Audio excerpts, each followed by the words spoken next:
state lines with hillbillies and guns. It's been a hell of a ride and a whole lot of fun. They gave me many names down there in Dixie, but the main one that stuck on me was whiskey. And welcome to another episode of the Bourbon and Ballistics Podcast, the show where we talk a little about whiskey, a little about firearms, and a whole lot of everything in between. I'm your host, Joel Potter, and invite you to sit back, relax, pour yourself a glass as we talk some bourbon and ballistics. Tonight's episode is steeped in the heart and heritage of the Golden West. We're diving into the grassroots world of the American rodeo and the country music scene with a man who knows firsthand the trials and tribulations that come with building something from the ground up. Justin Schlag, how are you doing, brother? Doing good. How are you? Good, thank you. You're the one of the founders of the Douglas County Rodeo here in Douglas County, Nevada. Right? Yes, sir.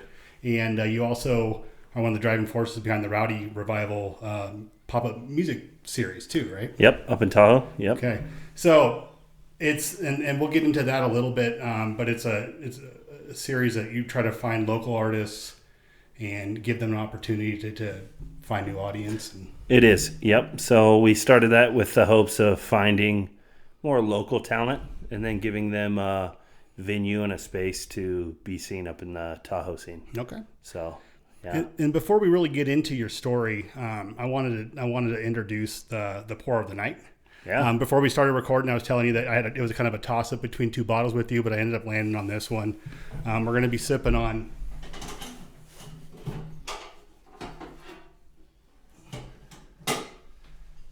We got the Bull Run Distilling Company's straight bourbon whiskey out of Portland, Oregon. Have you had this before? I haven't. Okay. I have not. I've had one of their other variety, and I cannot remember. It was over at Minden Meat. They had, and I can't remember. It was a white label, and I don't remember if it was the Pinot Noir or if it was the.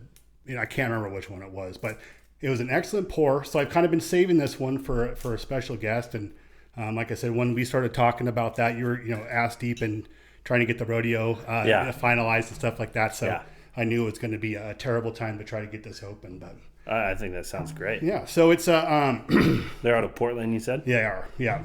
And so Bull Run is actually from the Bull Run River is where they the water source they use for the whiskey. So it kind of tied in well. I think with a play on the words, quite fitting for tonight's conversation. I like it. So this is batch number 50, bottle number 18, comes in at 48.12 alcohol by volume, which is 96.24 proof. And it is a blend of it's a 4 to 6 year small batch high rye bourbon with a mash bill of 65 corn, 25 rye, and 10% malted barley. I wanted to highlight something that you guys have probably heard me talk about here on the show. I'm talking about these custom engraved Glencairn glasses that we use for every single pour in every episode of this podcast. These were engraved for me by the great folks over at Nevada Cerakote. The team over there are some of the leading providers of ceramic coatings along with precision laser engraving. They do work on firearms, knives, tools, and yes, even custom drinkware. They've done great work for me, so I just wanted to give them a shout out as their local business, and they're doing great work. They do mail-in work as well, so wherever you are, you can get your gear professionally protected and uniquely yours. So you can find them on the web at nevadacerakote.com or on Instagram at Nevada Cerakote. Russ and company, thank you guys. I appreciate all the work you're doing. And like I said, I just want to give you guys a shout out. So thank you. Okay.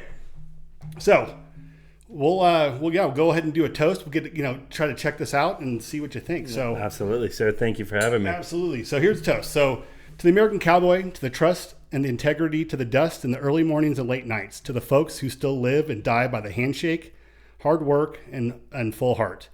Cheers. Cheers.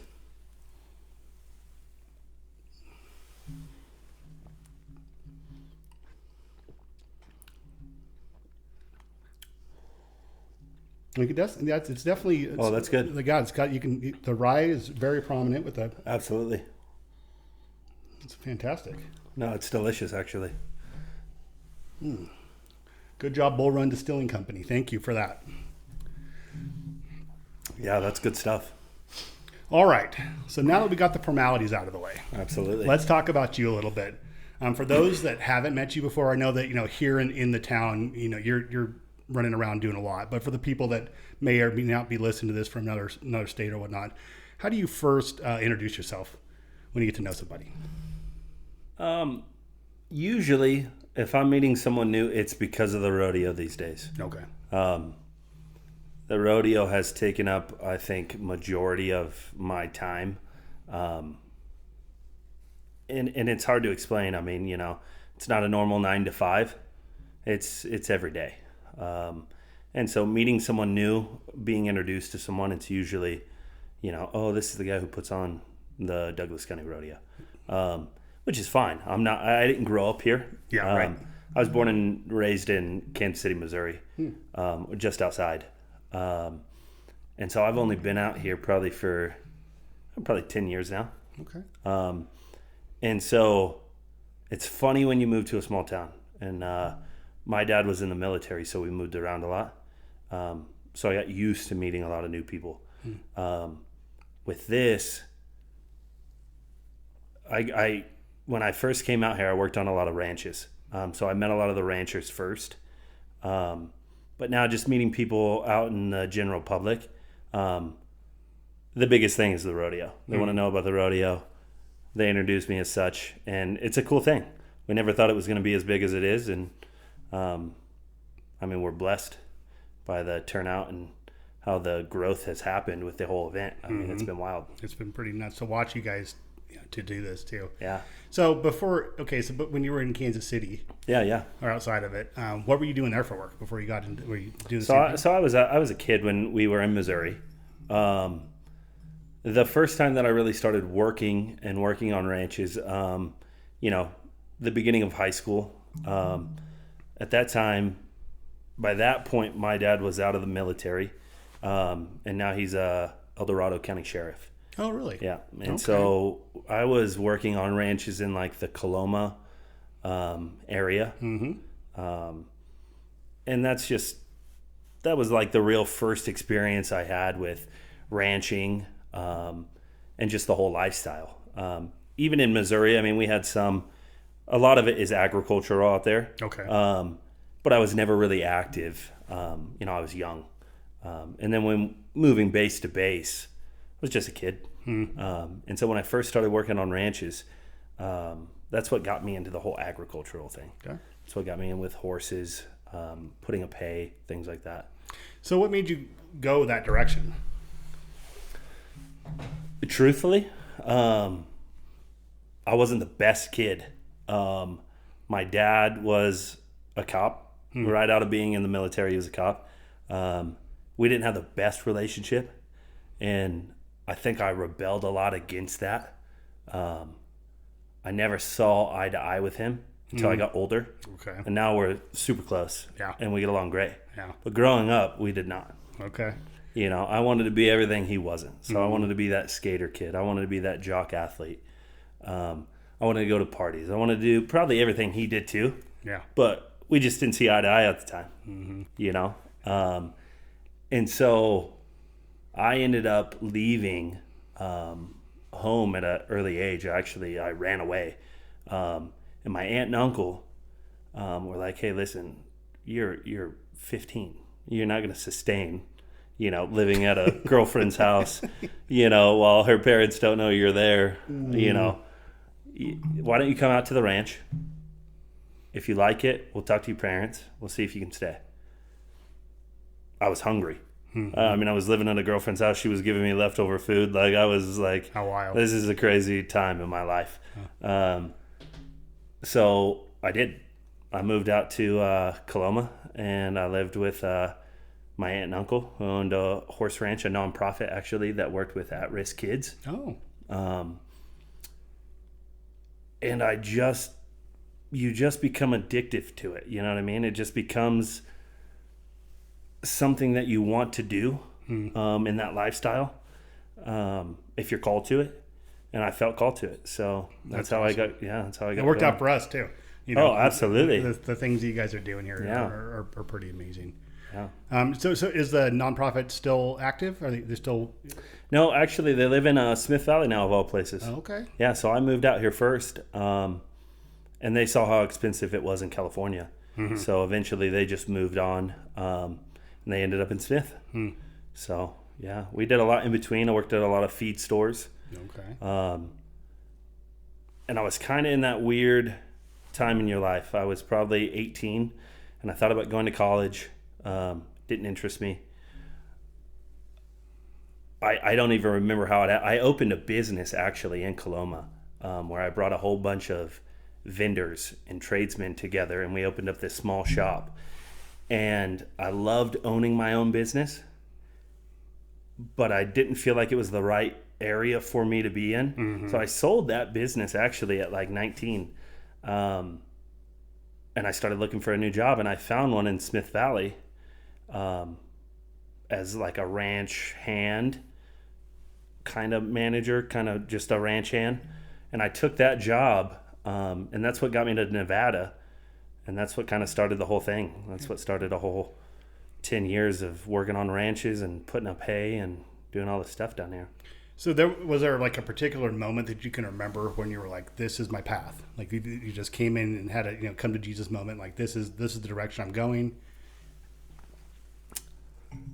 I think when I first packed up all my stuff and I knew I was moving to a whole new state with nobody that I knew, and I landed out in the middle of nowhere in Smith Valley, coming from, Placer Road, which is pretty big. And I drove out here and I'm like, man, I'm in the desert. Like, I don't know anything about Nevada. I've never been here. I got to this old ranch house that they gifted, like it was part of the job description. They gave me a truck, they gave me a house. And I got to this old ranch house and I'm like, people get paid to do this. Like, I get to take care of this livestock. I get to take care of these hay fields. I get to live in this house for free. This is awesome. And I think that was the turning point. That's when I knew, like, I don't want to be anything else. I don't want to be a professional or, football player anymore. I don't want to, go to college. I don't want to do this. I want to do this. And it just so happens throughout the years, things kind of pivot a little bit. You have to pivot a lot, actually. And we did that. And we ended up with the rodeo. Wild. So ranching, is really generational. Did you when you came into it, did you feel that you were immediately part of a bigger picture, like part of the family, or how does that work as an outsider? When I first moved to Smith, I didn't know anything about anything. So it took a long time just to get down the basics. And then you do start to see what you're talking about. You do start to see that this is a very, and I hate to say it this way, but it is very cliquey. If you grow up on a ranch and you've grown up on a ranch for multiple generations, that has already made you somebody in the community. If you come in as an outsider, it is a hard thing to get into. It's a hard thing for them to accept you, and you have to work. You have to work hard. And you can't come in pretending like you know everything. You can't buy a pair of boots from Boot Barn and just all of a sudden be this guy who knows about agriculture.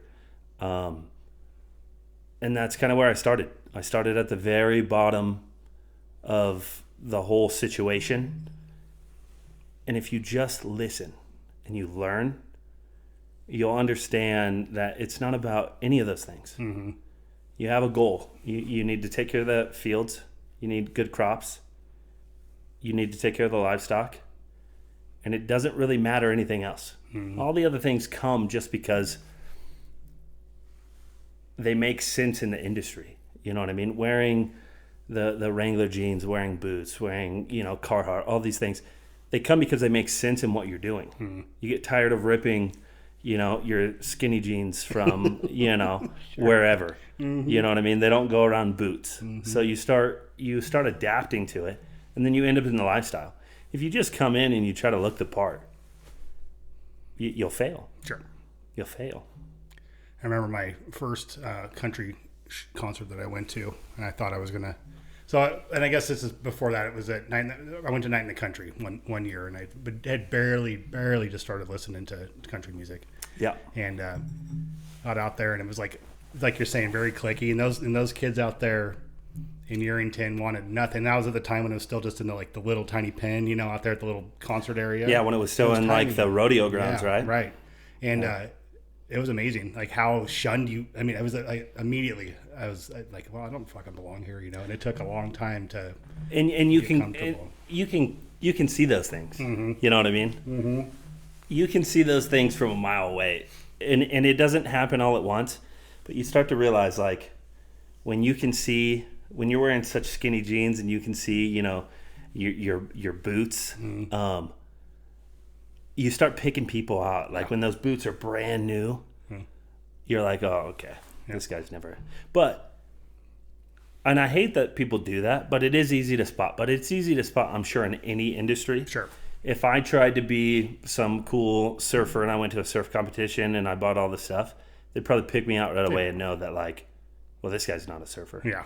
You know what I mean? Yeah, of course. Yeah. And then, so we go to, this is a little bit later, go to a concert in Reno, and I was sitting there, and some dude, and he looked like, he grew up on the ranch, and he looks at me and goes, did you pick that outfit out of a fucking Scheffler's catalog? And then he walks away, and I was like, all right, I got work to do, Yeah. And obviously, it never transpired into anything for me, but the understanding of trying to understand the culture and to realize that these guys that are in this have been doing this generationally and really have a lot of respect for themselves and their family's name and then their neighbors and stuff like that, which is really neat. And growing up here, I didn't necessarily involve myself too much with the ag community as much as I would, in hindsight, wish I would have, because there's so much to learn about leadership and trust and all that stuff. And there is. So you grew up here your whole life? I did. Okay. And you're not from a generational ranching family? I'm not, no. And that's the thing, man. Mm-hmm. It's hard. It's hard to get into. And so a lot of people, we promoted this at the last rodeo. I don't know if you saw it. Me and another gentleman, Mike Dunn, he's a big realtor in the area, started the Nevada Cowboy Experience. Mm-hmm. And that is a way for kids at a young age, that 13-year-old range, to get into agriculture, see what it's about. Mm-hmm. The funny thing is, a lot of these ranches need the help. They need more people. There's only, I think, 1% of people in the United States that are actively in agriculture. Mm. That's super important for the United States. I mean, crazy. You're talking about feeding all of America. Now, getting into agriculture in Gardnerville, are you feeding all of America? No, but to an extent, you're a part of the wheels that move the cycle. You know what I mean? We produce a lot of alfalfa in Nevada. A lot of those go to dairies in California. That's an important thing. There's a lot of beef guys, which is important to say, because I'm no cowboy. But there's a lot of good cowboys in this area that mostly do, just ranching in the sense of livestock. But there's also a lot of hay producers. We don't have a lot of farmers in the sense of produce, just because of the area and where we're at and climate, things like that. Sure. But we do grow a lot of hay. And I never got into the side with livestock. I never wanted to be a cowboy. And I don't know why, it just didn't appeal to me. So I never wanted to be on horseback. I never wanted to go doctor cows. I didn't want to, buy mother cows and do all the things, but I liked growing things. Okay. I liked doing hay stuff. Interesting. And that's what I got into. Me personally, I'd rather sit in a $200,000 tractor with air ride seats and Bluetooth audio. I know, that would be cool. You know what I mean? Absolutely.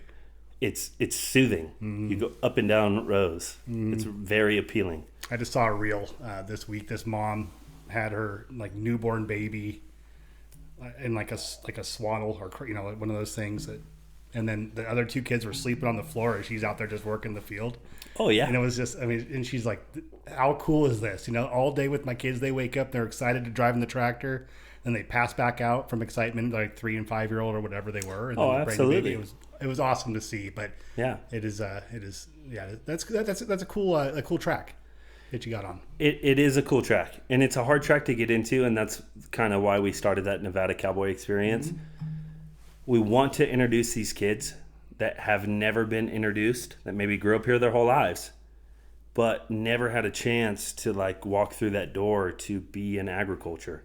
That's the whole purpose. We bring out a lot of, people that are in that lifestyle that can teach these kids there's a different route that you can go, and it's very fulfilling. Is it hard? It's extremely hard. It's up and down all the time. It's not steady. Right. You know what I mean? It's not. There's not a trade school for it. There is college. You can go. You can go to college for a lot of different things in agriculture. But you can also just start working on a ranch and learn a lot. And that's what we wanted to bring to these kids that maybe grew up here their whole lives, but never had that in. It's the same with rodeo.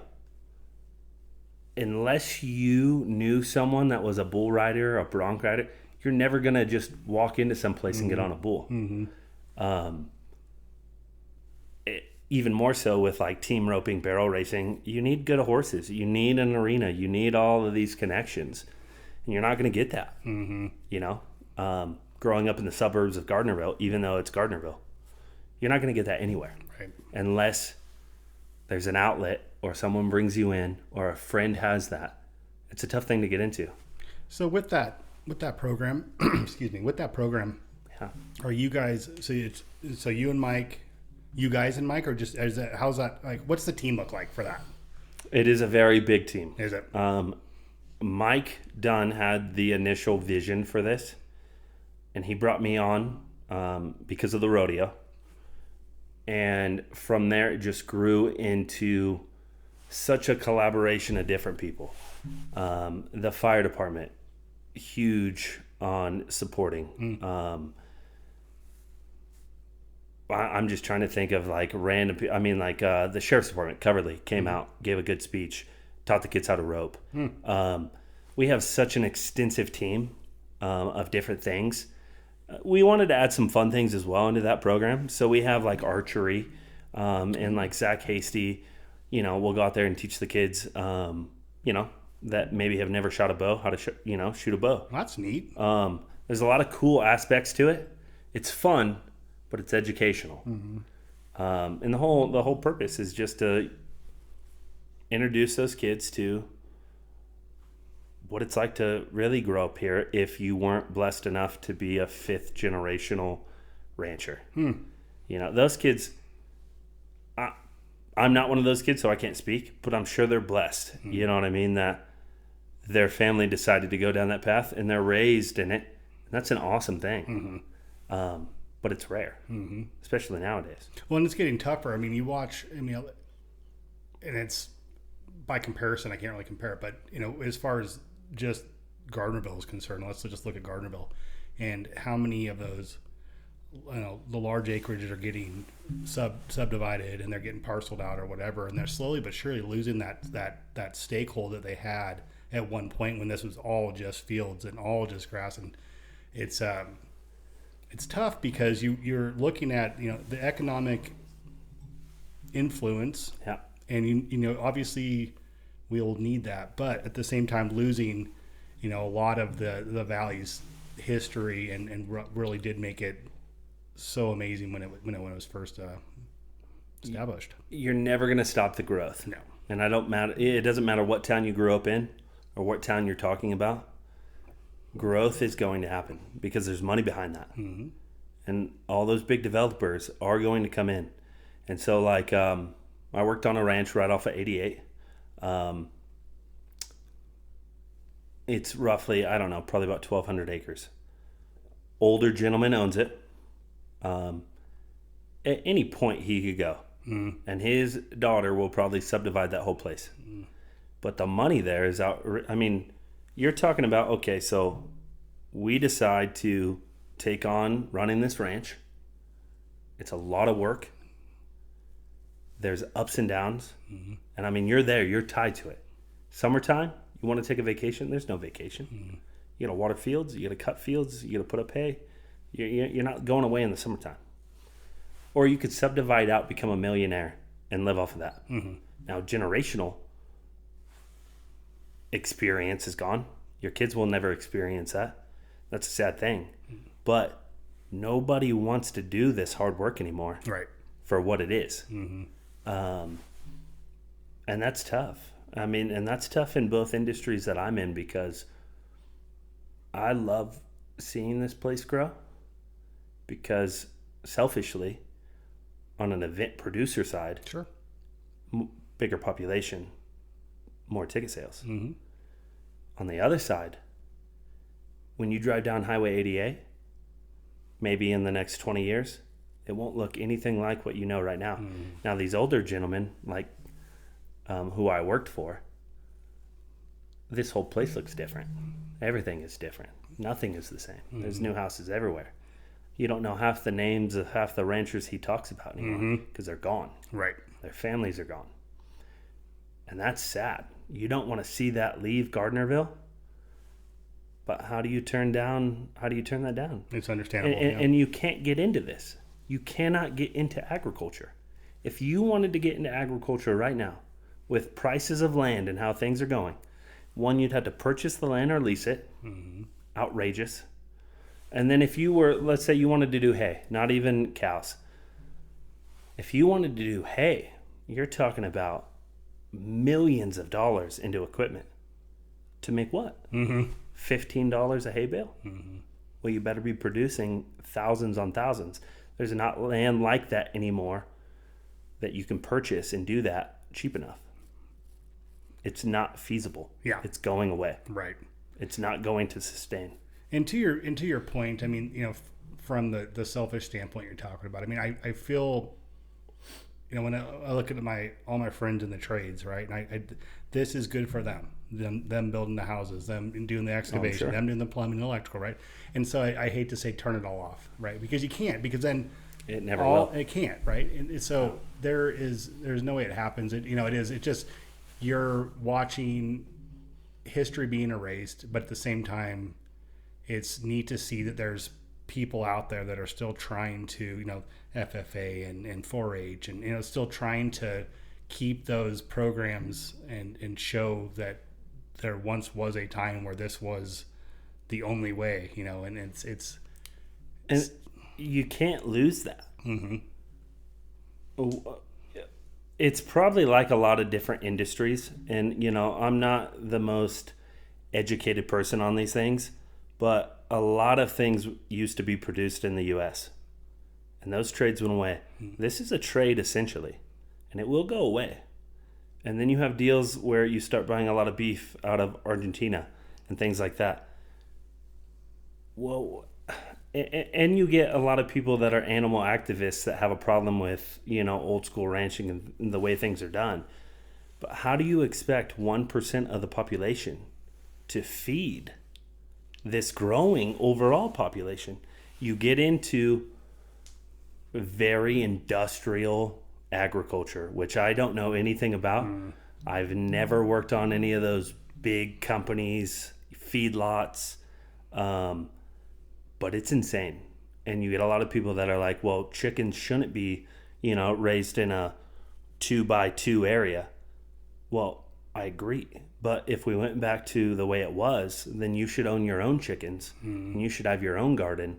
And if everybody did that, maybe there wouldn't be such a demand for this corporate way of feeding everyone. Mm-hmm. I mean, can you imagine if you went to the grocery store and you couldn't get meat? Right. There would be riots. Mm-hmm. It would fall apart. Damn near happened in 2020, man. It was just, when the supply ran out. It would fall crazy. apart. Yeah. And there's just no new path to getting into agriculture. It's too expensive. There's not a lot of opportunity. But it is really cool to see it when it does happen. Mm-hmm. I mean, even my buddy Nels, he didn't grow up on a ranch, Mm-hmm.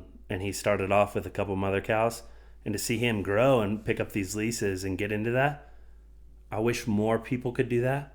But the opportunity is just, it's fading. You know, you're going to see less and less land in Gardnerville in every area as time goes on. It just is what it is. It is. Yeah, it's an unfortunate truth. And people start pushing farther and farther, you know, east or southeast, you know, into the Smith Valley or Erie and all absolutely. that. But it's the same thing there. I mean, that economic growth that stimulates the need for more and more, and it's a cycle that is a nature of humans. You know, we just It is what it is. Go. I'm sure at Reno, up in Reno at some point, there was probably a lot of agriculture. Oh, yeah. And now there's not, right? I didn't grow up here, so I don't know, like you guys probably did or saw. But that will just continue. Oh, yeah. That's going to continue in the Smith Valley. As long as there's a place where you can do it and there's water and people like living there, you're going to have that growth. Yeah. And that's going to take away from agriculture. Absolutely. I saw a picture at work, and I came across it. It's from 1850, 1855, something like that, of Reno. Wild, dude. It was all fields.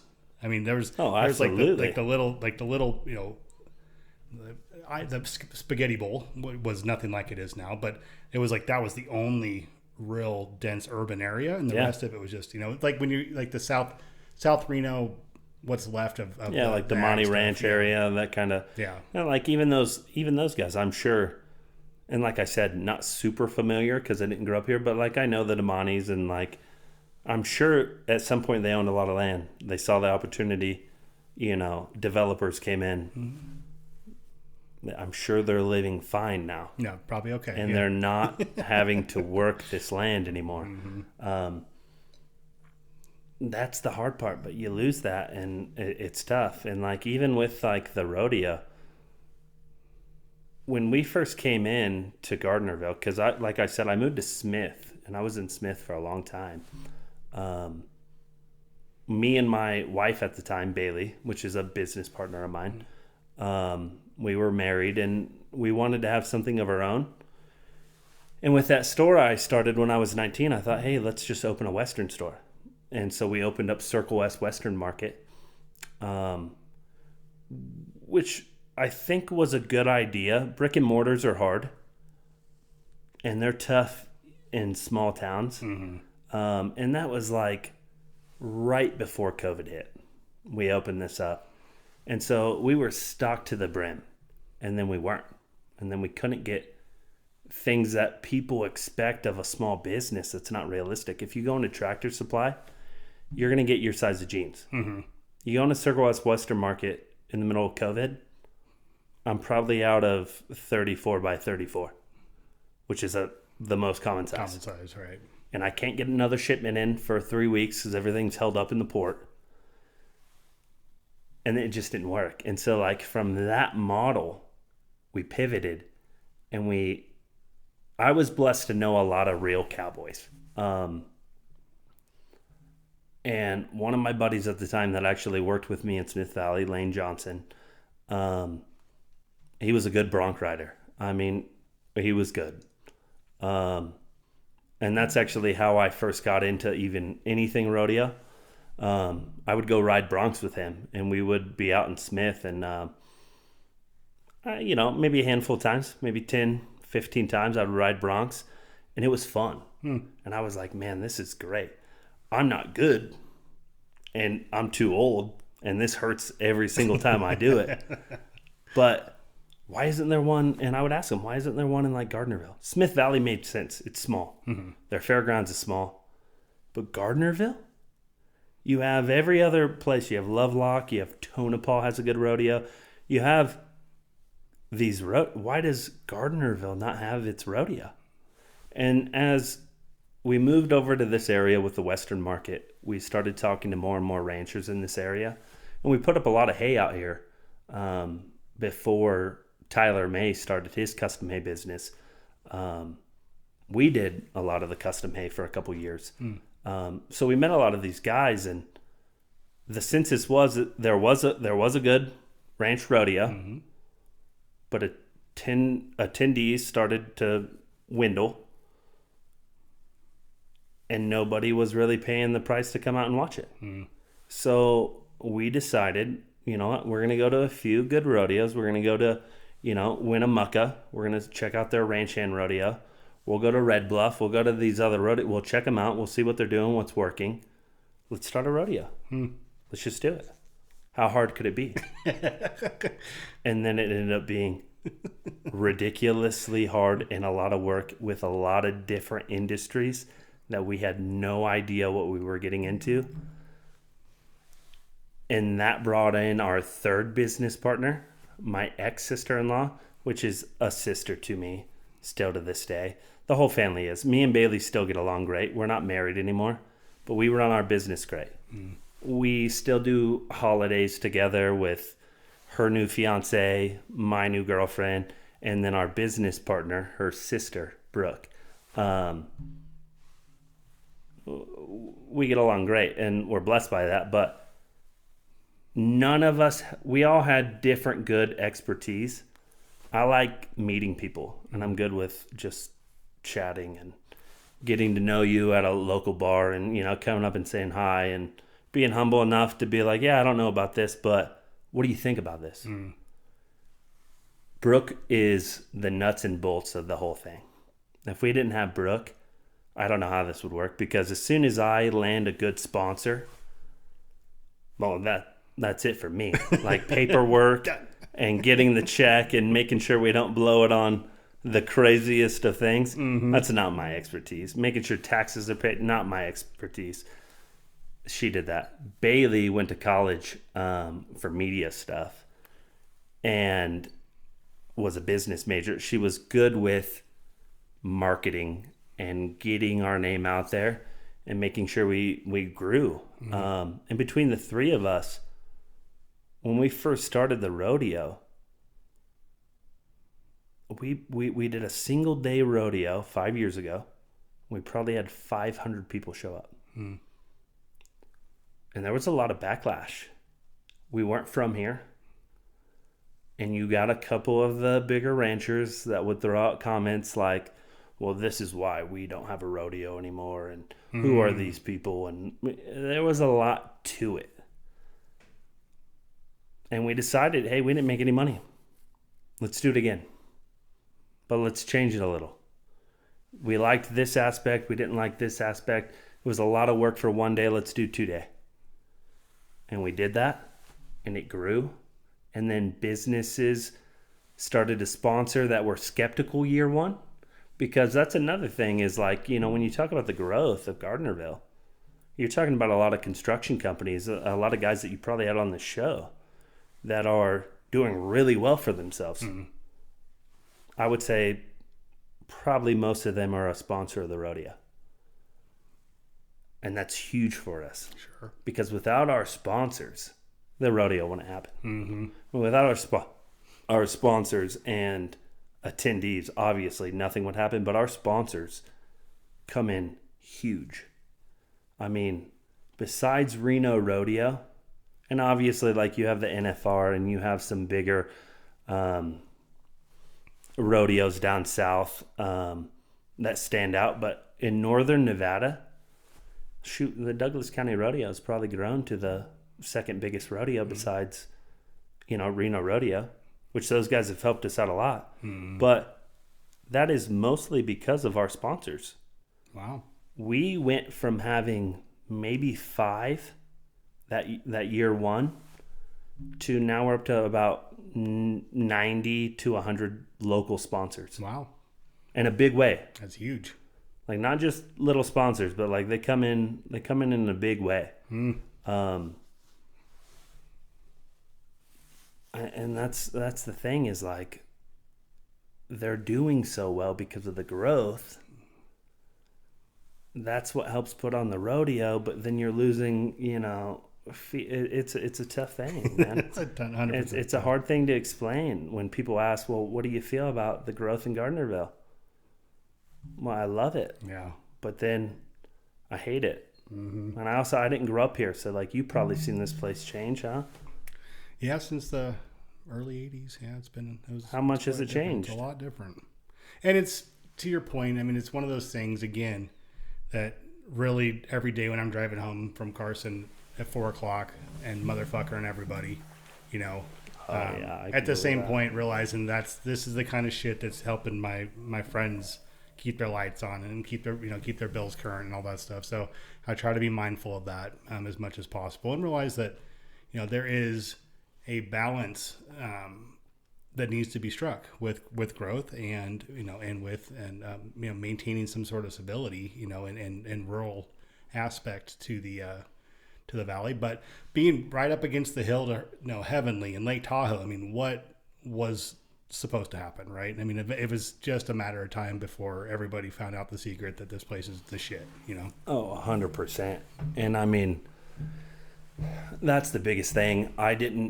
When I moved here, I wasn't I didn't tell people, oh, where are you from? I didn't say California, because you know how that goes. Don't fucking say it, yeah. Yeah, you don't say it. But dirty word. Yeah. To that too, you have a lot of good ranchers. Oh, of course. And you got a lot of good people in that area that don't love those things just as much. The hard part is you don't get those people moving here. Right. They're still fighting for what California probably used to be, what they've seen over the generations. You're getting people that didn't want to be in California and then move here and then try to make California this. And that's tough. In the first few years, we didn't have any problems with the rodeo at all. And then we had incidences where we were vandalized at Circle S, where it said, you know, agriculture, you know, is death and this and that. And that's not true. Okay. Because if you believe in like supporting, you know, wild horses running around Nevada, that's fine. But those horses, they're not getting fed every day. Have you seen those horses coming out of winter? They're skinny. They're surviving. They're strong animals, but it's tough, right? I would like you to look at a rodeo horse, a good bucking rodeo horse, and tell me that they're not living their absolute best life. Yes. Do they have to go to work? Do they have a job to do? They do. They do. You know, they get put in a chute and somebody gets on top of them and it's all regulated. And they go out there for at most 8 seconds and they give it their all. And then they go back for a whole week until the next weekend for a little rodeo season. And they're getting fed every night, the best that they can be in the best shape they can be. If there's a problem, vets will come look at them. They're making money. They have a job. And so I always had trouble, but I always tried to communicate with the people on like Facebook and social media that had a problem with rodeo. I get what you're saying. You just don't understand. Grow up or don't even grow up. Just look at agriculture as a thing. And then look at these free wild animals that you think are living their best life. They're not. They're getting pushed out. They're getting pushed out by you. You moved in and bought a 20-acre parcel and took away 20 acres of feed. They're starving. You look at rodeo animals, they're doing really well. They have a job. They have a job. Yeah, they're paid for, worth. You know, they have a job. You get up into the higher levels like PBR and PRCA. People are retiring those animals for doing such a good job, and they're living out their lives on huge pastures, having a great time. I guarantee you, if the animals could talk, they would not have a problem with rodeo. No. I saw this one of JB Mooney's bulls, and that ended up getting it. The one that hurt him. Yeah. The one that hurt him and that he bought and retired. I can't remember how many millions of dollars that fucking bull was, but it was a copious amount of money, right? But then the thing just gets to go graze around and just go be a big dumb oof, you know? Nobody in rodeo, and I mean, you're going to get shitheads in any industry. You're going to have those dudes that just are either young or they just don't care. You're going to get that anywhere. But I would say most of the people look at those animals and there's a respect between somebody that gets on them and the animal that's underneath them. And you have someone like JB Mooney, which got hurt, but still purchased that bull and then retired him. That is a that was a big purchase to what? Put him out on pasture? But there is this respect. It's almost a brotherhood between these animals and these cowboys. Same with these horses. You think when a team roper retires one of their, roping horses, they just put it down? No. Right. That was a partner. You know how hard it was when that guy had to look for a new horse and go trust a new horse to go rope? It's tough. And I mean, I don't know. And I'm speaking, like I said, I'm no cowboy. But you just see it. You just have to talk to these guys to know how this goes. And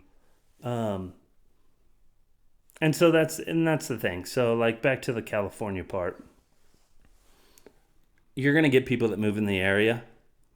I just wish that they understood more about what's really happening than trying to change this place into being the next California. It's tough, but as someone who didn't grow up here, that came here and did something good, I like to think good for the community, especially for agriculture. It's possible. You don't have to be from here to improve the place. Right. You just maybe don't try to change it until you learn about it. That's an important thing. That's a good little nugget for sure. Yeah. Well, that's the saddest conversation I've ever had on this podcast, but a very real one. Let's talk about your business, because that is fun, and to again, to your point, seeing you grow, you guys make this thing more amazing every single year. Yep. I want to know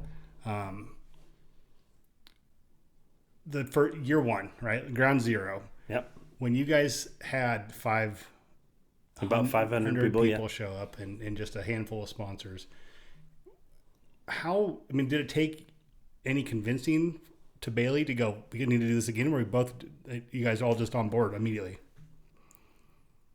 It was tough, right? So like right after, we didn't know what to expect. We were happy with 500. When we looked at the Facebook comments that night and that day, because that's what you do. Mm-hmm. You throw a fun event like that, you're not even worried about the money you make originally, like right away. You're worried about, was it good? Did people have fun?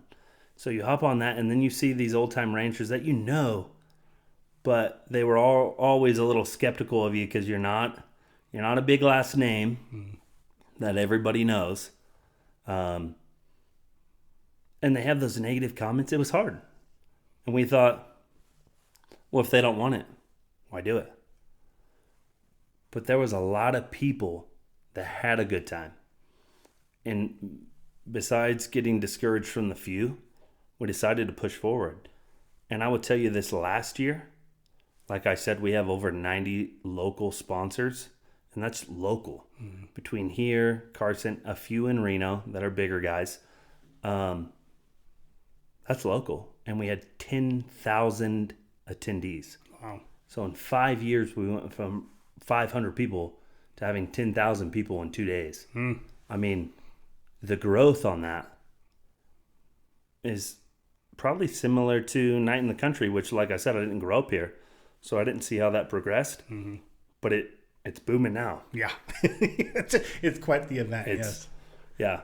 We'll try to make it out there for marketing reasons. Mm-hmm.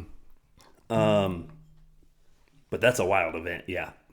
Yeah. I was, to the point of being in the little fairground area there and seeing maybe, I mean, I hate it because, I mean, you're always kind of a little tuned up, but I mean, 8,000 people, right? And, the first year, and we went there, and then it was like Jason Aldean, and just getting to be. I heard about that. Yeah, I heard you guys had big names. Yeah, that flowed through there. Yeah, like in the beginning, that ended up being big. That far, from them, and and it was cool enough where Blake Shelton would come there, and we're just a couple hundred feet away, and he's just up there, just kind of hanging out, having some beers, and getting a little tuned up, and just kind of in the middle of some circuit he's doing, some tour. And so it was neat. But then fast forward, we started going every year, and and then watching then it moves out of the fairgrounds and into the fields, and then the fields, and then it keeps getting bigger and bigger. And it was like you're miles away and you're having to shuttle over, and there's, and then there's no real like deep connection there. And it's just turned into kind of a shit show. A lot of fun for 20 somethings, but being in your late 30s and 40s, I was like, I don't think I need this anymore. Somebody saw the opportunity to make money. Mm-hmm. Perry and Sons and the people that allowed them to, they saw the opportunity, and you capitalize that in a small town. Absolutely. Besides agriculture in Yerington, what is there? Mm-hmm. There is night in the country. Mm-hmm.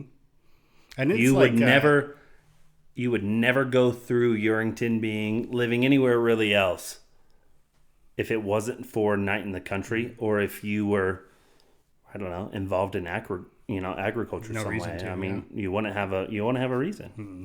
It's a small town, and you would not have any idea what that place transforms into. It's like a small Burning Man situation. It transforms. Yeah, the population has to double. It does, yeah. And they bring in law enforcement from 4 different counties to try to combat the shenanigans, and it's a huge opportunity for an influx. I mean, a lot of that money, I don't know what the percentage is anymore, but the Boys and Girls Club. That's who still puts it on. Yeah. Majority. I mean, I think most of the money still goes to them. Mm-hmm. I mean, you get into some weird stuff with events and production when, does all of it go back to them? No. Right. You're going to pay production costs. Of course. There's people making money or it wouldn't happen. Right.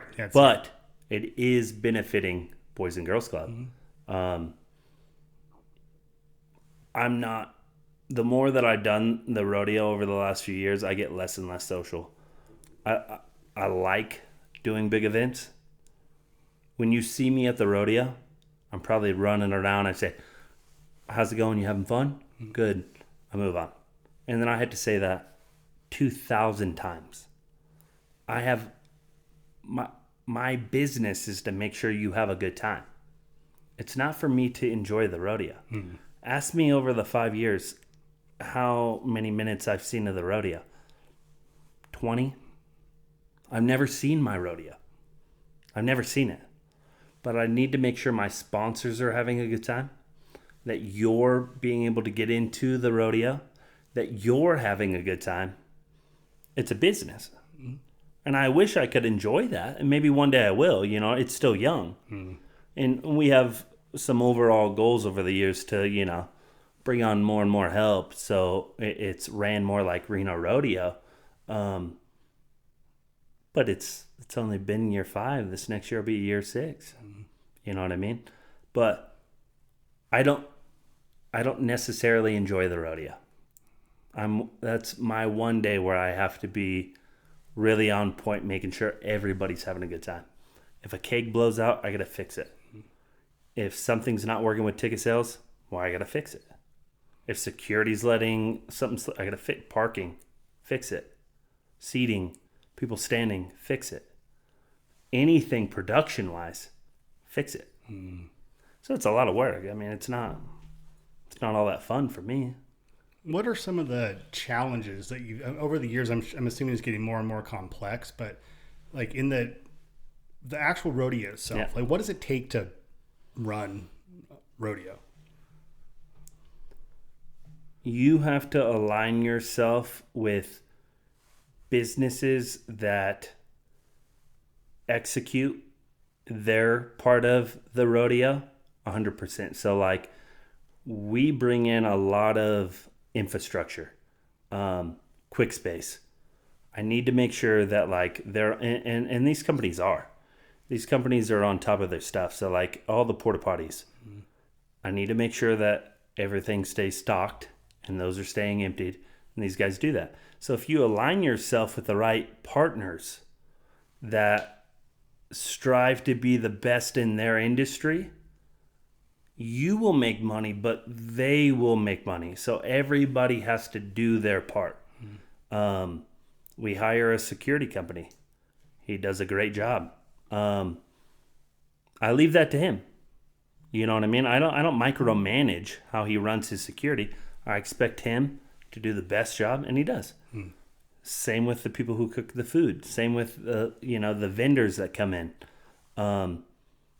We hire a sound and lighting company, the same people that do TJ's Corral. They nail it for us on the concert every year. I never have to wonder, is it going to sound right? Is the lighting going to be right? Will the stage be set up? It will. Because as much as people thank us for doing this rodeo and it being so great,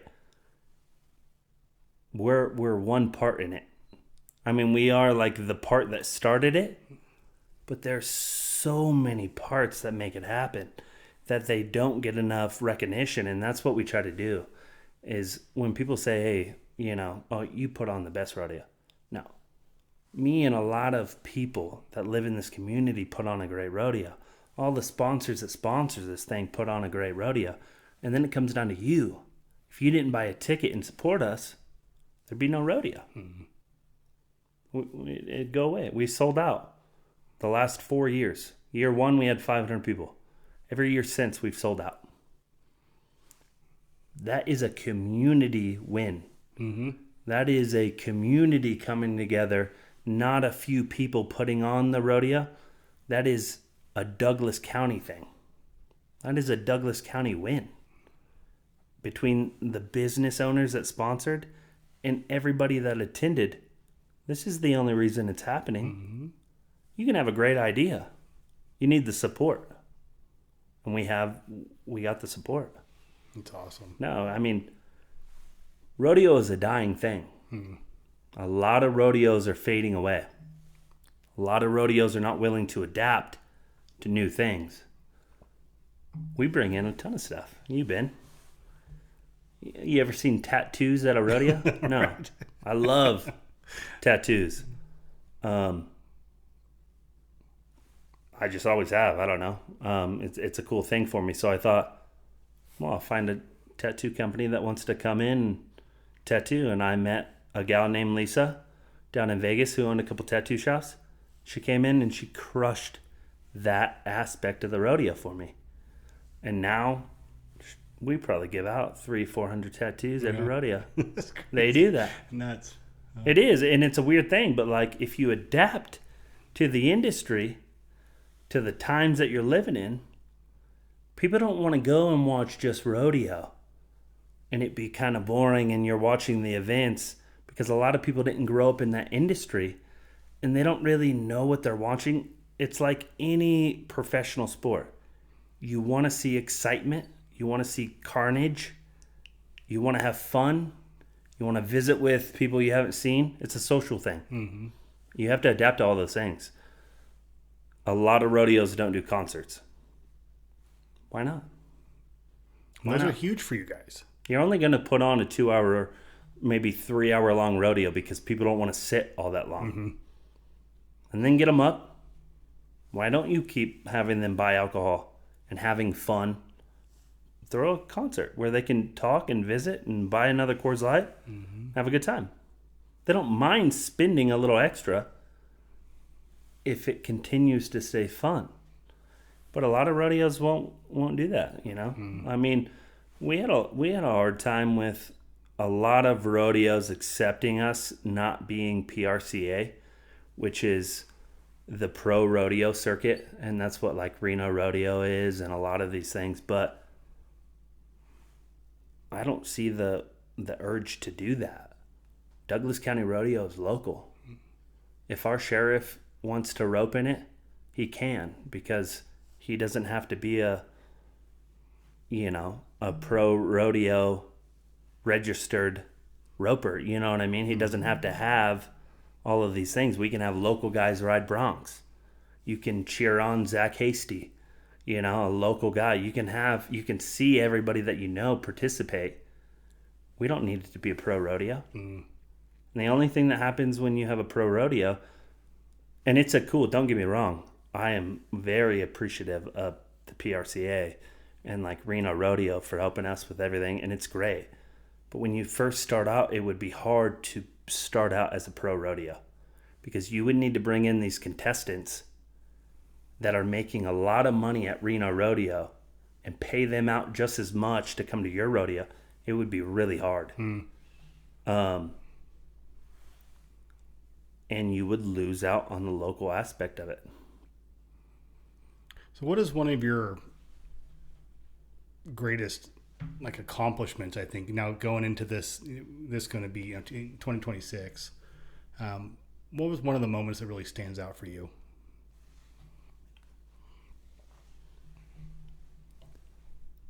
I would say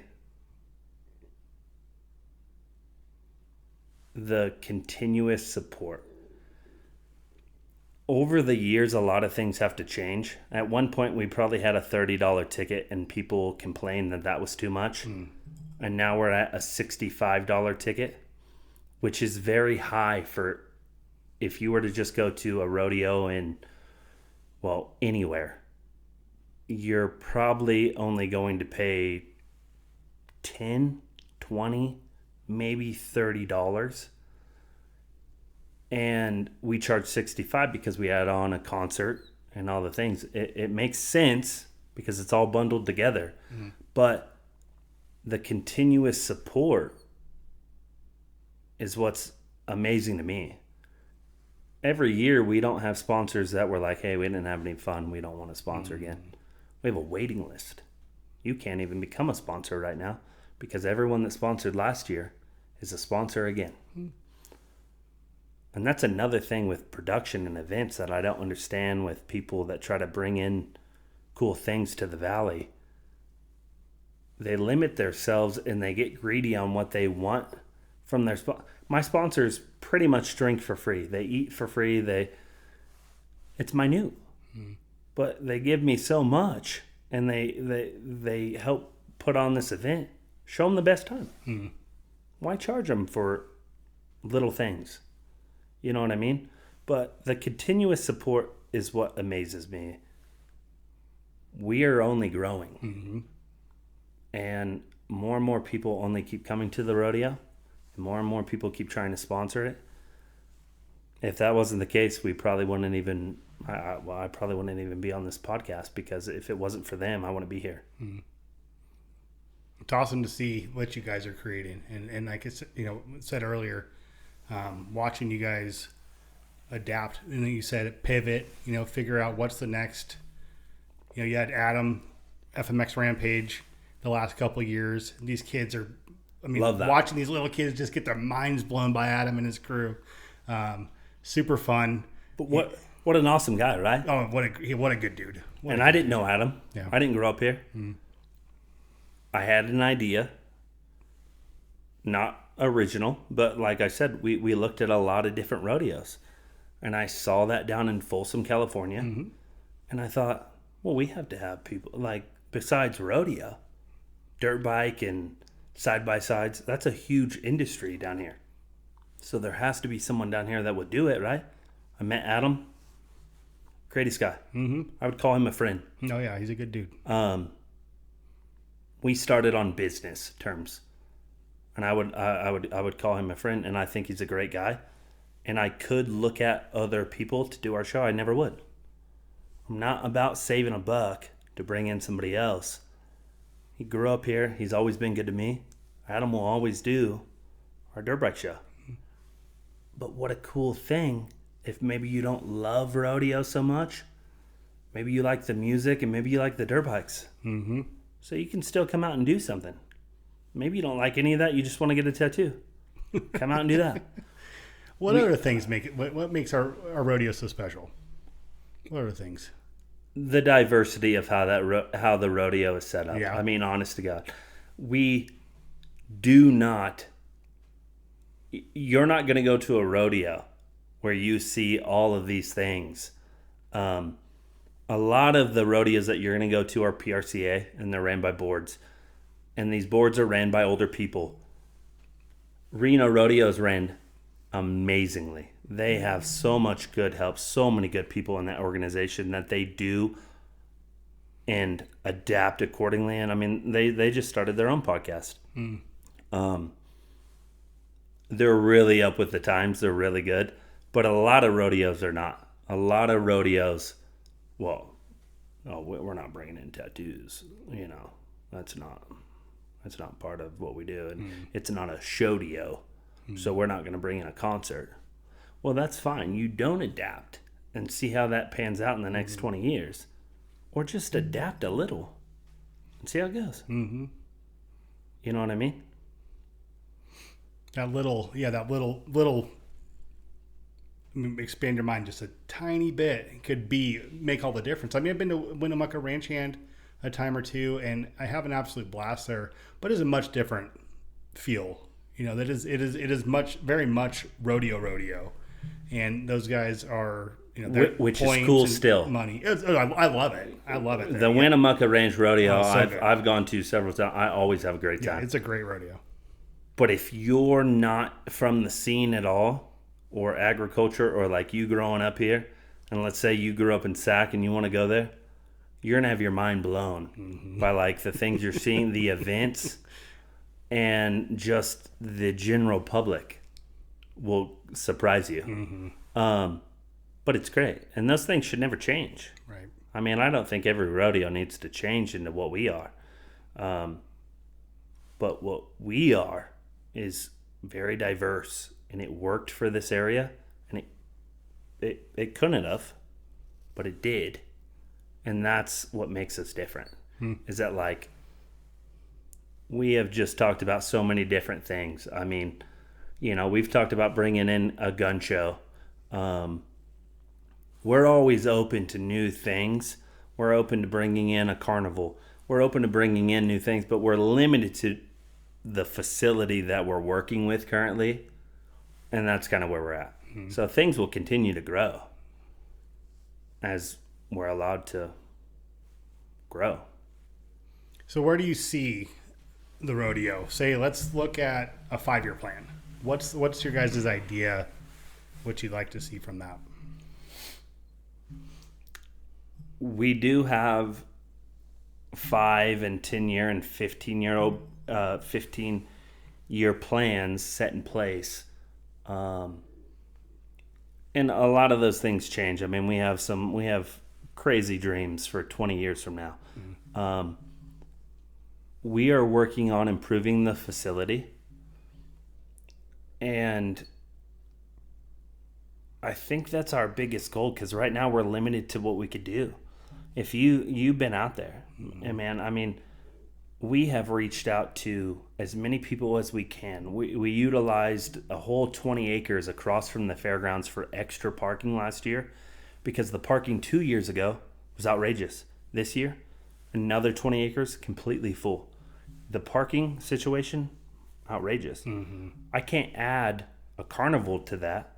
I have nowhere to put it. Our plan is to keep utilizing and growing into expanding what we can for the actual facility. As soon as we have more working land, I love coming up with ideas. I mean, I'll sit at a bar with you and I'll ask you, hey, what do you think about bringing in a gun show and, you know, this and that? Would you have fun?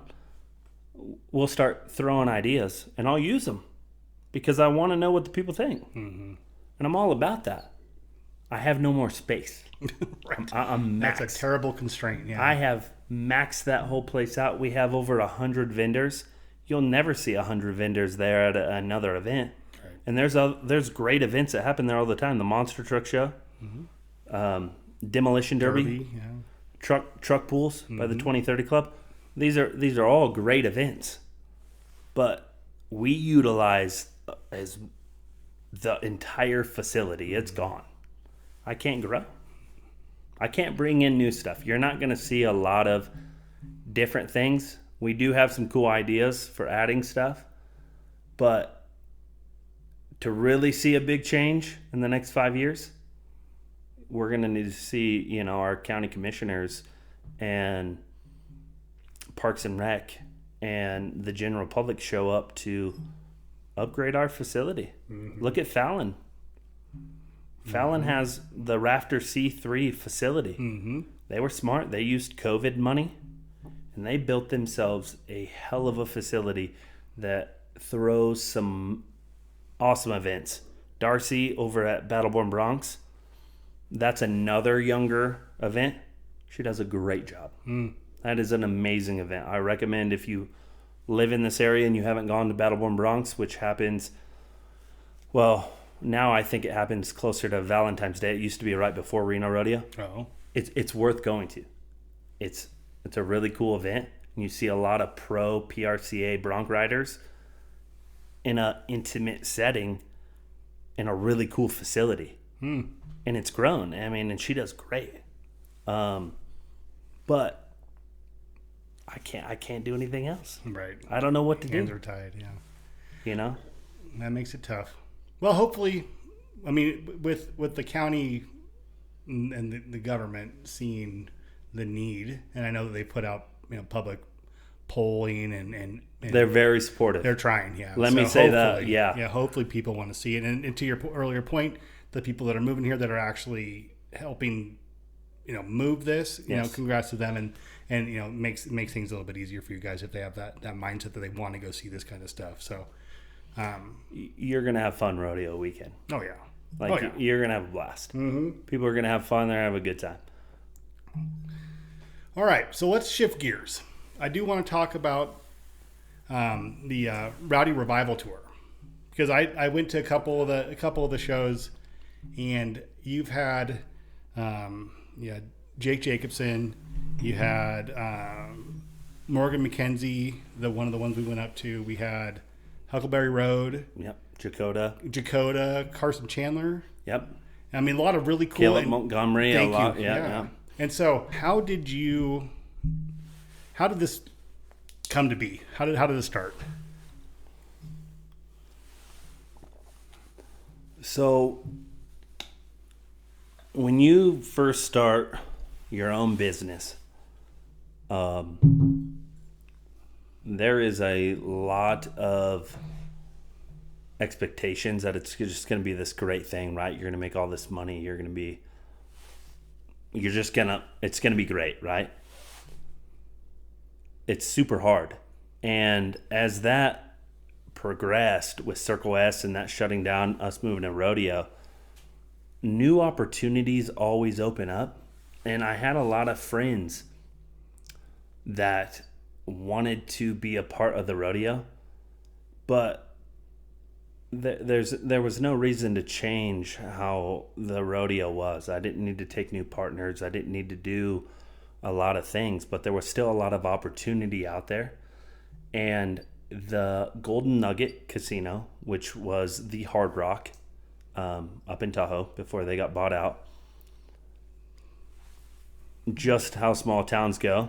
A bartender that used to be at the JT is now working up there. She's super important. She says, hey, we want to do events. We thought about you. And it opened a door. And one of my close buddies, Adrian, he's a fireman here in town, said, hey, I want to do something. Let's do something together. And I said, well, I just had this opportunity open up. What do you think about bringing country music to Tahoe and just seeing how it goes? And that's what started the whole thing. So then we started to look at, okay, do we bring in these bigger names, which have higher price tags? You're going to have to sell a more expensive ticket. The venue space is not very big in capacity, which is important when you look at all these things. Mm-hmm. Or do we bring in some of our local guys and just see how this goes? And we do smaller shows, cheaper ticket pricing. We sell out the venue. And we give these artists a chance to, show what they got and in a different venue, because, Tahoe's hard. There's not a lot of opportunity, What is it now? Caesar's Republic. But yeah. Harvey's Outdoor Series has really big names. Mm-hmm. It's cool to show off these smaller country artists that are really good, that are really growing in the Tahoe scene. So that's kind of what started Rowdy Revival. And that was great all summer long. Mm-hmm. I mean, we had a lot of shows. We brought in a lot of guys, and they did great for us. So is that, and this is something that you guys plan to continue evolving, or was it just a... Yep. So we set up a separate production company that me and him both own, And we intend to do a lot of different things in Tahoe. We're talking to the Tahoe Blue Event Center on doing some bigger shows. That's a really neat venue, but they have struggled lately with having a lot of different shows. You're not going to see a lot of stuff up there. Just because it's new, it's a new venue. So getting a producer to come in and want to try it out, it's not 100% proven, but it's a good venue. It's a great venue. So we plan to do shows there. We started, with the Douglas County Rodeo, we started that fight night. Oh, right. Skipped right over that, yeah. Yeah. Douglas County Jiu-Jitsu and Douglas County Muay Thai, which are both great guys. And actually my ex-wife, Bailey, is now engaged to Javi, which owns, DC Muay Thai. Like I said, we all get along so great that we get to sit down and we get to throw out ideas as entrepreneurs, as business owners. And we decided, well, let's throw a fight night. Let's bring back something that used to be here, like cow pasture boxing, and let's have a fun event. Let's do it. Do we know anything about it? Javi does. Yeah, right. You know what I mean? Yeah. But do we know anything about it on a production level? No. Are we going to have to learn all these new standards and deal with the Nevada Athletics Commission, deal with a venue that is allowed to host it? Absolutely. And we did. And that was a fun event. And because of that event, now the Golden Nugget is interested in doing the same thing. So with the production company we have up there, we have a lot of new things in the works. And it's just fun. It's not a main thing. Don't get me wrong. It's not like Douglas County Rodeo where it's huge, but it could be. Right. And it's growing. Yeah. And it's a fun Western country part of Tahoe that you don't see in Tahoe a lot. A lot of people down here forget that half of Tahoe is still in Douglas County. Half of Tahoe is still Carson City. There's still a lot of Nevada up there. You just don't see it until you come down to the valley. And that's our goal. Western is cool right now. Being a cowboy is cool. Going to Stagecoach in Southern California is cool. Buying you a Stetson hat and brand new boots, and that's cool. And people spend money on that. So utilize it. What is one of the? With the Rowdy Revival, some of the music industry they have big personalities. I mean, if you're in music, that's just the way it is, right? Yeah. And I want to know from your perspective, and I obviously don't want you to call anybody in particular because, we've had Jake Jacobson on the show and absolute sweetheart, and he can't be a problem ever. No, Jake is, real quick, Jake is a great guy. Great guy. I have hired Jake for a lot of things. Jake has outperformed multiple big artists that I've had. I had him open up for Joe Nichols, which sings, Tequila Makes Her Clothes Fall Off. Big guy. Everybody said Jake did way better than Joe Nichols that night. Jake is a great up-and-comer, and I wouldn't even say that. He's established. He is. He is one break away from just being a big deal. And I couldn't wish that on a nicer person. I don't know another musician that I hope actually breaks out like that than him. Jakota and Carson are up there too, but I've been working with Jake the longest, and Jake has never put on a bad show for me. He is a good guy, and he's going to hit his... He's going to, 100%. No doubt about it. But back to your point. The music industry. Finish your thought on that. So when you have the background people, the people that are making the event happen, right? And there's so many working cogs in that machine, and then you have on top of all that, you have somebody that may or may not think very highly of themselves because not to say, you have everybody that you've had in this thing that you've put together has been awesome. There has not been a bad artist that you guys have put out there. Yeah. And so, but there's also I know that the music industry is a bunch of prima donnas too, and so I bet you have have had some good run-ins or some good experiences anyway. And has there been some conflict that you've had to resolve? Yes. Yeah. So this is gonna be an interesting one. There has been a few. I would say the biggest one is we promoted Easton Corbin one year.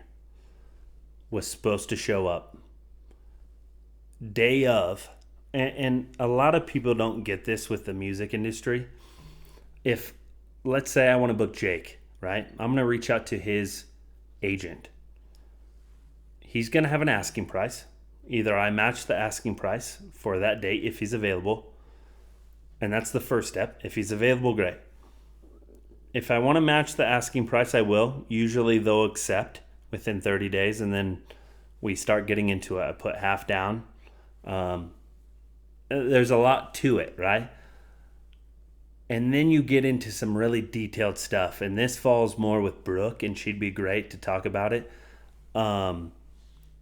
You get into what their tour managers and their managers want, and they'll have crazy requests. I want fresh sushi every night. I want 10 black towels on stage. I want, hot Cheetos in the trailer. They get really specific. And you can buy them out of those things and just give them more money, and then they take care of themselves. Really? Oh, absolutely. Yeah. But like Easton Corbin, right? We did all these things. We walked through all these steps. We had everything to go. His manager calls and says, hey, Easton's super sick. Blew an eardrum, bleeding from his ears. He won't be there. This is day of. While you guys are all having fun at the rodeo or getting ready for the rodeo, I just found out my headliner that maybe you paid the ticket for to come see won't be there. So I have to get on the phone with all these agencies, and there's really only a few big ones that cover most artists. What do we do? And that was the year Matt Stell came up from Sacramento. He was there. We transferred the money that was supposed to go to Easton, went straight to him. He came up, put on a great show. He did a great job. Chaotic. I was man, if you saw me, people ask me, man, you look miserable during your rodeo. Yeah. I looked miserable because I had to make sure you had a good time. And I knew I didn't have the artist that you wanted. And I was scared to tell you. I thought we would have a ton of people. Well, we want a reimbursement. We didn't get a single one. No one cared. People, and this is back to the point about, what amazes me. That's what amazes me. People aren't super picky. When you sit on Facebook and you look at these reviews on restaurants and different things in town, man, it's brutal. And I expect that for the rodeo, but man, the community just comes to support, and they have a great time no matter what you bring. And when you miss out on your main artist, they still showed up. They still had a great time with Matt, and he put on a hell of a show. And it was fine. That's what amazes me. But Brooke, and she'd be great to have on the show because she has all those insights on what happened backstage. Man, we had to pick these people up from the airport. We have to find a driver that's going to drive them. We have to put them up in a hotel room. We have to feed them. There's so many stories that happens with the people that we have because we have friends and family. This is a small business. I'll have friends and family drive them around. And they're like, you wouldn't believe it. Like, we went to, a random spot, Cowboy Cafe, and had breakfast, and they were a great time, blah, blah, blah.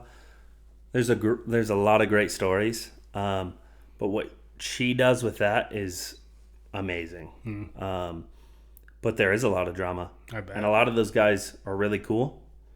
And a lot of those guys are not really cool. And I won't say which ones were cool and which ones aren't, and which ones are a little creepy. But they're just like anyone else. People idolize these people. Yeah. And they're either cool or they're not cool.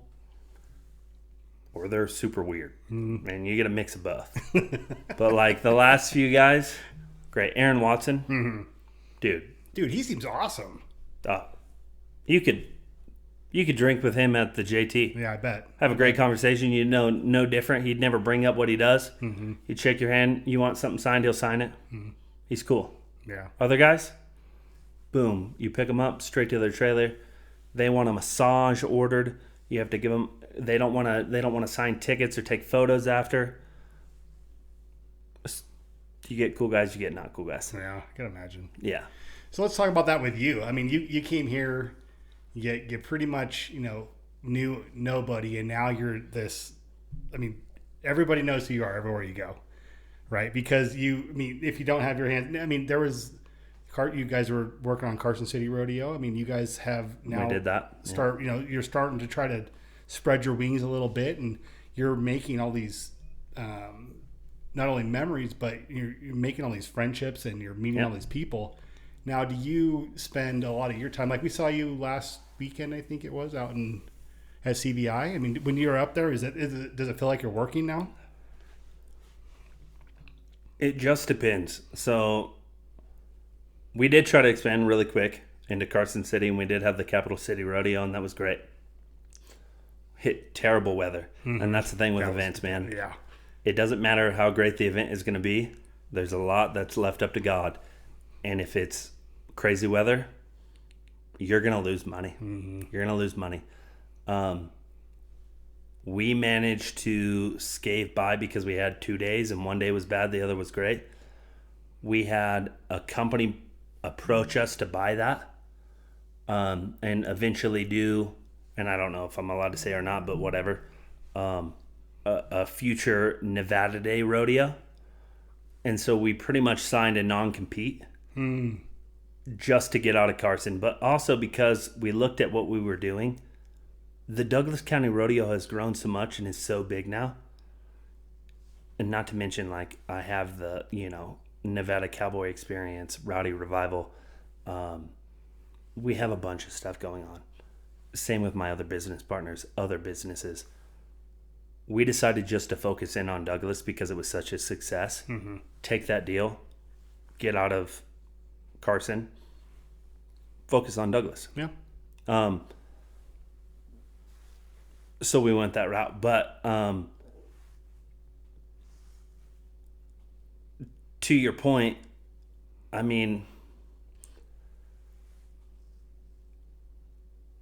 a lot of people do know, like who I am, but it's mostly like through the rodeo. But I feel no different. I mean, I'm not a celebrity in town. I'm not like, people aren't asking for signatures. It's funny, once you have something that people want, a town can go from being very cliquey and waiting for people to fail to wanting something from you. And that's just the cold reality, is that right now in this season, I won't hear from anybody. Why? I don't have anything to offer. But when summer rolls around and CVI happens, like you said, that event, I promote a lot of things with CVI. They're a huge sponsor, huge partner of ours. We're blessed to know, Mike Pegram and Joey Whitaker and all those guys, and they just do a great job. Ron Dorn, all those guys, just good friends. It gets to the point, though, when it comes down to close to rodeo season, you are right. You are the most famous person in town. Why? Not because you're some great guy or you're famous, but because you have something to offer.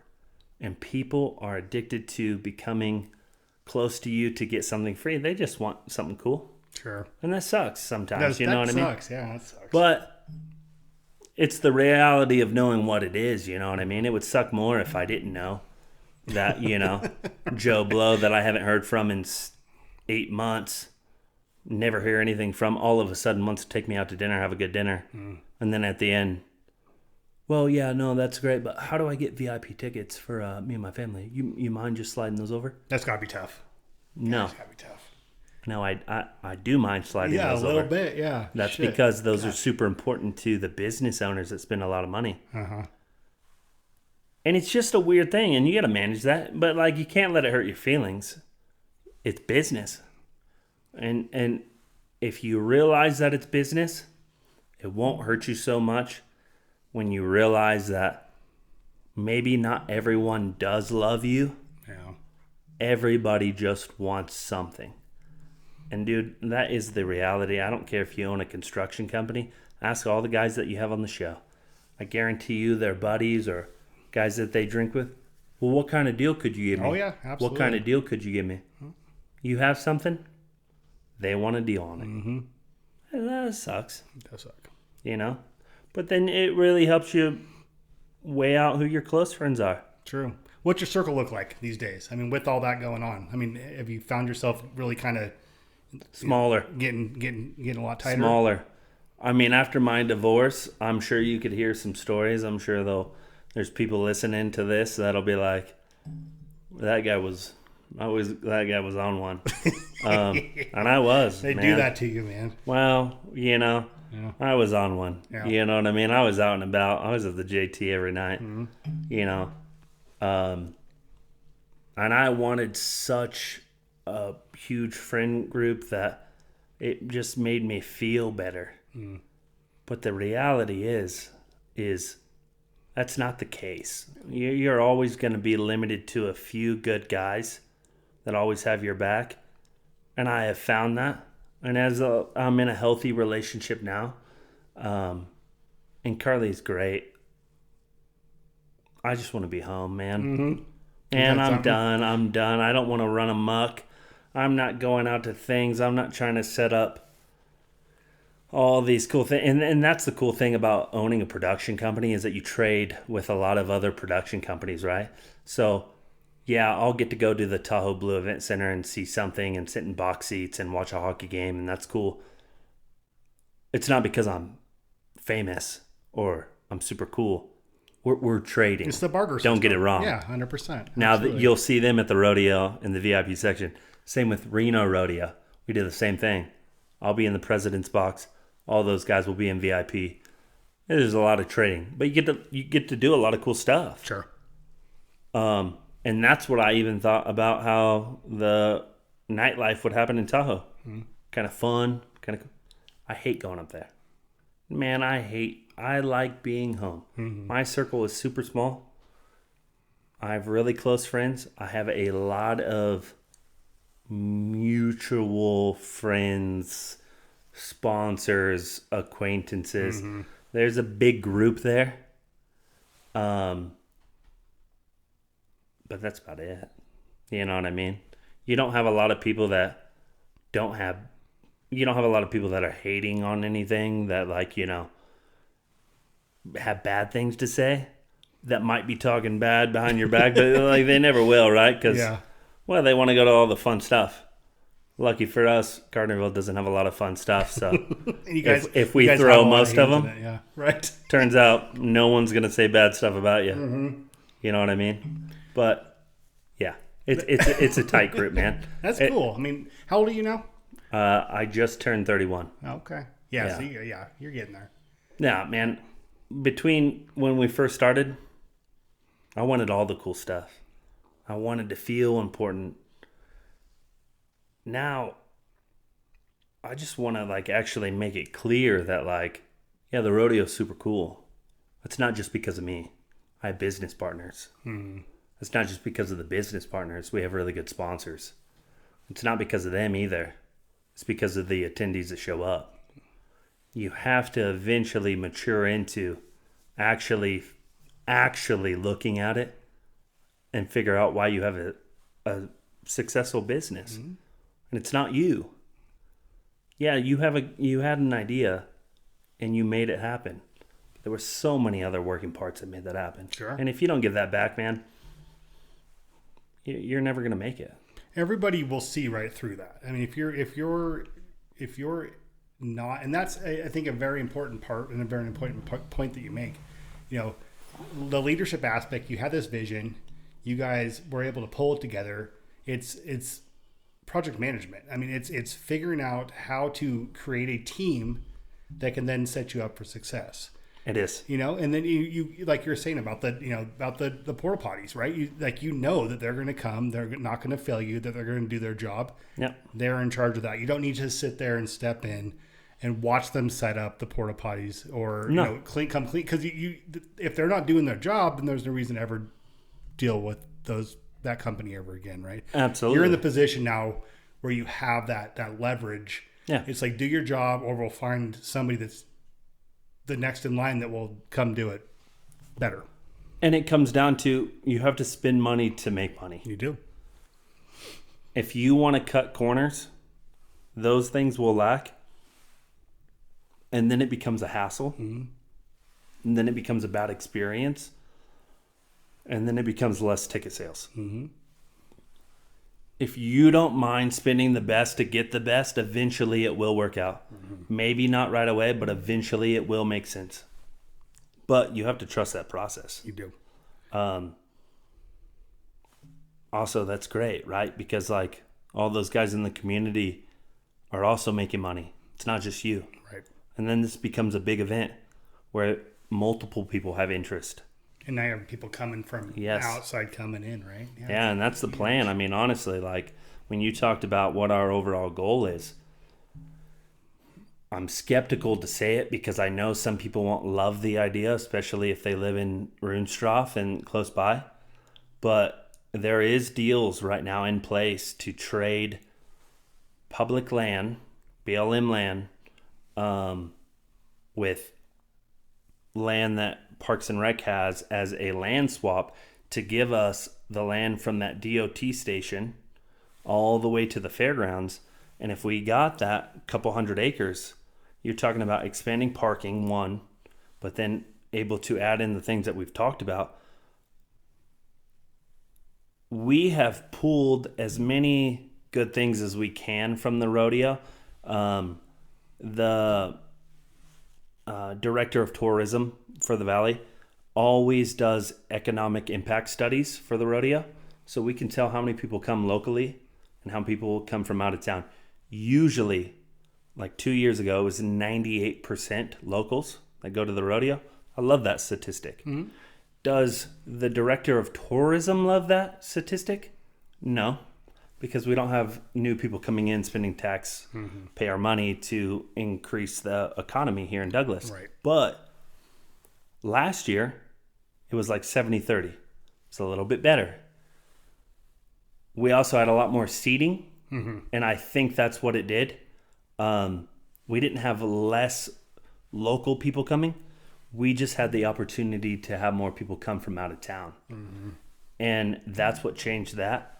But eventually we have to get to the point, and this is the hard one, of being like Night in the Country, where we allow outside people to come in to camp because we don't have hotel rooms. Right. CVI is booked up. And it's far. Even if it had rooms. I mean, you're talking about sitting at a rodeo all day drinking, and then you're going to try to get back to your hotel room in a town with very few Ubers or the ability to get there. Almost none. Recipe for disaster. So you're 100% right there. And don't get us wrong, we've looked at that, right? So we've looked at having shuttle services. Mm-hmm. Do you know how much it is through Parks and Rec to have public transportation run a route? It's a lot of money. It's hard. Mm-hmm. If we had dry camping, you could camp out there. You're not talking much different than what the Candy Dance sees with people coming in from out of town. That's crazy over there. Mm-hmm. At least we're not in the middle of town either. We're on the opposite side, and you could still do the same thing. Mm. But that is the growth. We could still have more local people. You're sitting at what, population-wise? 28,000, Douglas County, maybe 30 now.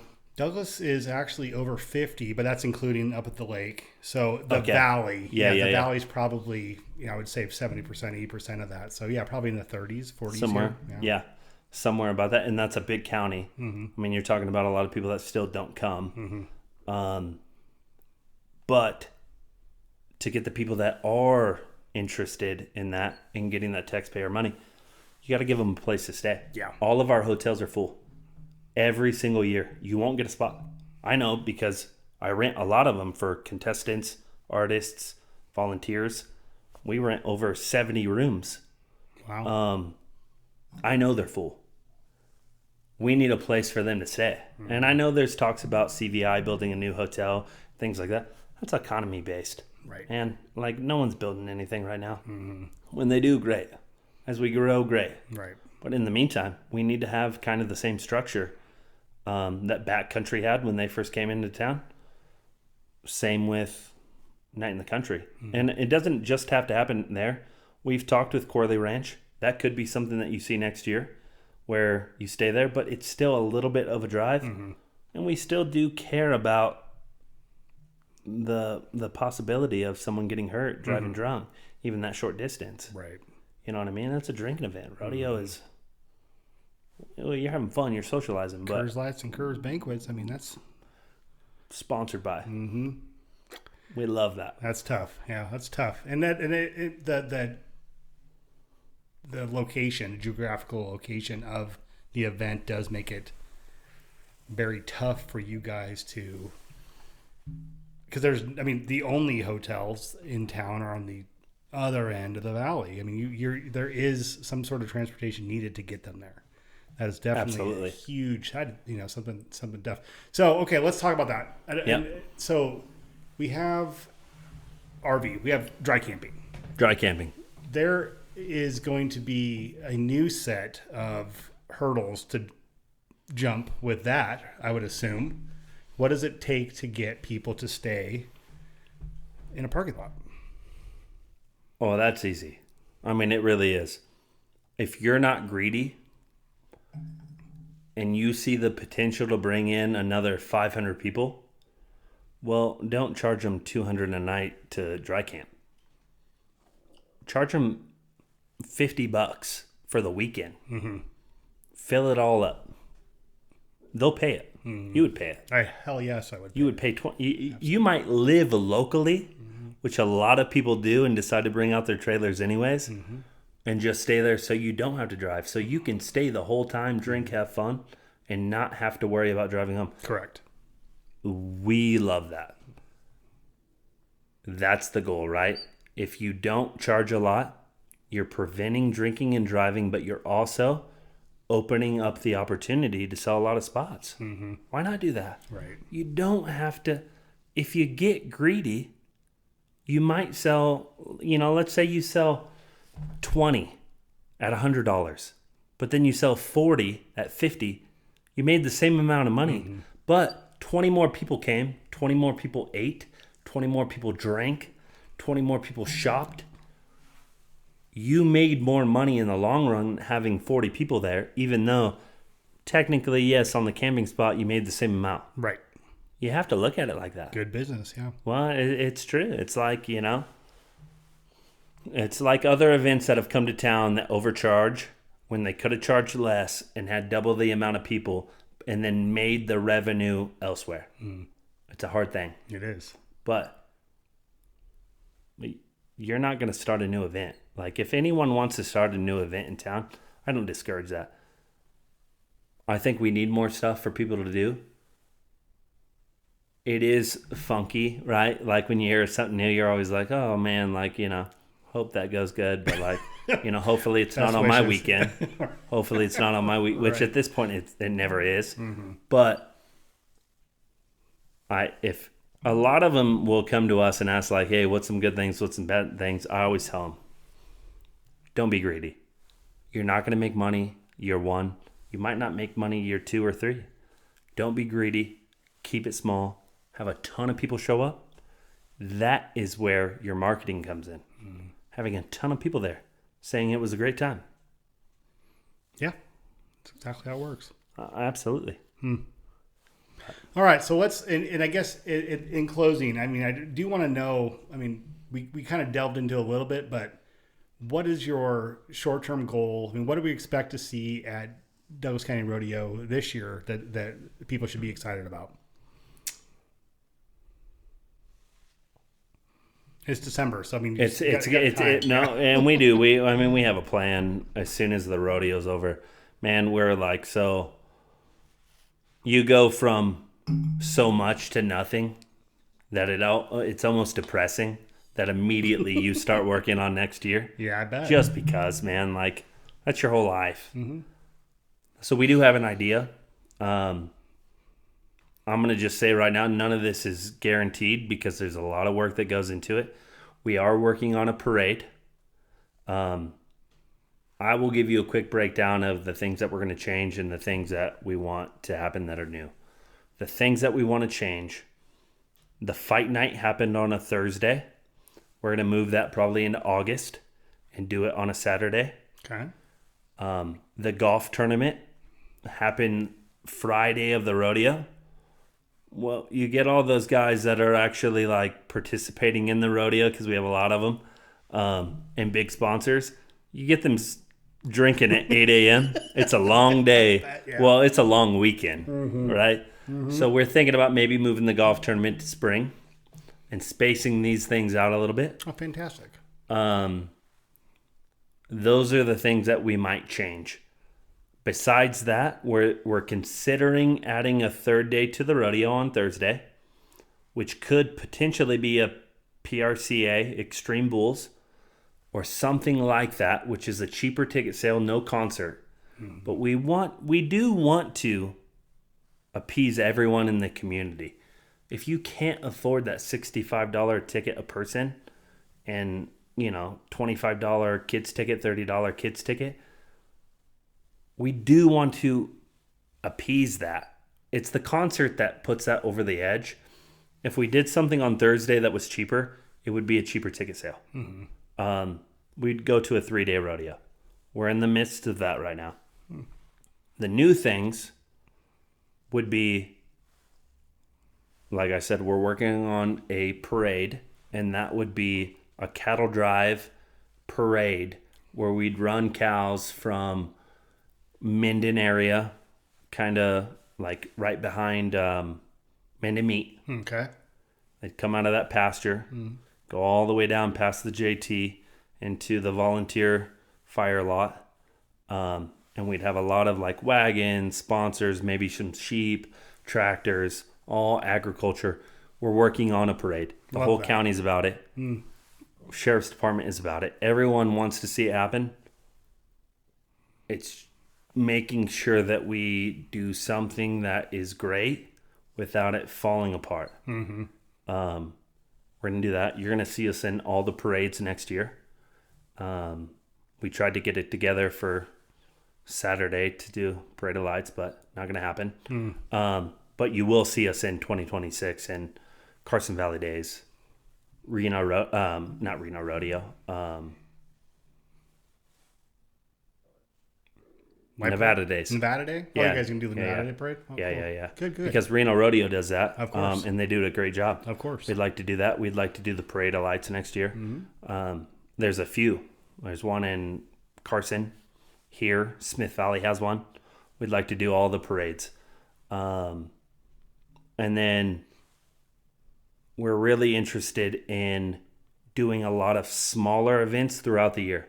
So right now we're trying to plan a poker tournament that would happen probably in February, March at the Minden Mercantile or CVI, somewhere like that. Just a fun, low expense, maybe $100 buy-in, fun night. Smaller events. That's what we're looking to do for 2026. Other than that, the rodeo is going to be great. We have new talent. We're looking at new artists that I'm sure you guys are going to love. Looking to add kind of more of an experience for the after party, which I'm not going to say anything more than that. Okay. Like if you see it, you see it. Love that. I think it would be super fun. And like I said, diversity, right? Mm-hmm. Like everybody likes a little diversity. Country's fun. But after you've been drinking all day at a rodeo, it'd also be fun to see maybe like someone older, like, E40, Yin Yang Twins, something fun as an after party. All right. We're working on stuff like that. Cool. We'll see how that pans out. Other than that, it's going to be the same old down to earth Carson City Douglas County, Reno, bringing everyone together. Fun rodeo here in Douglas. So where do people go to find out more about Douglas County Rodeo? Yep. Your events, Rowdy Revival Tour. Like where can we find? Go ahead and let us know about all that. We're big on social media. Yes, sir. For pretty much every company that we own. Nevada Cowboy Experience is working on becoming a nonprofit right now. So eventually we will have the Facebook, Instagram, all that set up for that. Rowdy Revival is on Facebook, is on Instagram. If you follow those things, you can see our events. You can see what we're planning next. Douglas County Rodeo is the same way. We do utilize some of the old school marketing tactics. Newspaper, billboards, if we can get on them. It just depends. Radio. You can see us on a lot of things with the rodeo page. But if you want to know and you don't want to miss it, if you have a Facebook, because everybody has a Facebook, maybe you don't have an Instagram, but if you have a Facebook, follow us on that. If you have an Instagram, definitely follow us on that. You'll see everything. And we keep people updated. So if you had one sign off, one final thing to say to folks before we left tonight, what would that be? I think it would be a thank you, especially to all the people that you've had on this show. A lot of the people I know and the people that watch this podcast. We would not have a rodeo if it wasn't for all of them. We couldn't do it. So everybody that is a part of the rodeo, me, my business partners, we're just so thankful that like this was accepted and has prospered over the years and continues to. And without you guys, we never would. We never would have. You want to see us year 6. Fantastic. Yeah. Fantastic. All right. With that, guys, I just want to say thank you. This is the final episode of the 2025 Bourbon and Ballistics Podcast. It has been one absolute hell of a year. I put that post out about every guest that I've had on here. Every single pour that we've had has been a phenomenal year. And I expect, just like Justin in the Douglas County Rodeo, I'm hoping that 2026 is going to be even better. I want to thank you guys for sticking around, giving the support. I love you guys, and I guess we'll see you in the new year. So, Justin, thank you. I had a blast, brother. Thank you. Absolutely. It's great what you're doing. Thank you. We don't have a lot of podcasts down here, and this is one that I watch as often as I can. So I appreciate you for having me on here. Thank you. Absolutely. All right, brother. All right. Thank you. Thank you. I cross state lines with hillbillies and guns. It's been a hell of a ride and a whole lot of fun. They gave me many names down there in Dixie.